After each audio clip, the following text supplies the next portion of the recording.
आज आहे ऑफरचा मस्तपैकी 7वा दिवस. तर 7वा दिवस हा एकदम बंपरच गेलेला आहे, कारण की माझा जो स्टॉक होता तो पूर्णपणे हाऊसफुल गेला. पण त्यामध्ये झाली एक छोटीशी चूक. आता ती चूक अशी झाली की मला जेवढा एक्सपेक्टेड होते त्याच्या प्रमाणापेक्षा जास्त स्लॉट हा ऑफरचा होता आणि या ऑफरमध्येच बल्क खूप सारे मला आलेले होते ऑर्डर आणि त्याच्यामध्येच माझा पूर्ण स्टॉक हा संपला.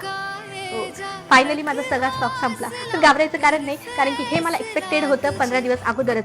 जर असं काही झालं तर त्यासाठी मी बॅकअप प्लॅन ठेवला होता. त्यामुळे 15 दिवस अगोदरच मी कोइंबतूरवरून माझं रॉ मटेरियल म्हणजेच आम्ही डिझाईन केलेल्या ज्या बॉटल होता त्या ऑलरेडी प्रोडक्शनला दिलेल्या होत्या आणि फायनली तो माझा स्टॉक आलेला आहे. आणि आता स्टॉक आलेलाच आहे, तर तुमची ऑर्डर कसं काय डिले होईल? बिलकुल होणार नाही. तो फटाफट तुमची ऑर्डर बुक करा. ऑफर आहे इको फ्रेंडली, अजून 5 दिवस आहे. लवकरात लवकर इको फ्रेंडली पेन्सिल मुलांसाठी घेऊन जा आणि मस्त प्रॅक्टिकलचा अनुभव तुमच्यासाठी घरी घेऊन जा आणि लवकरात लवकर बुक करा, कारण की आपलं आहे 100% नॅचरल 0 केमिकलचा सोनाली हर्बल हेअर ऑइल. लवकरात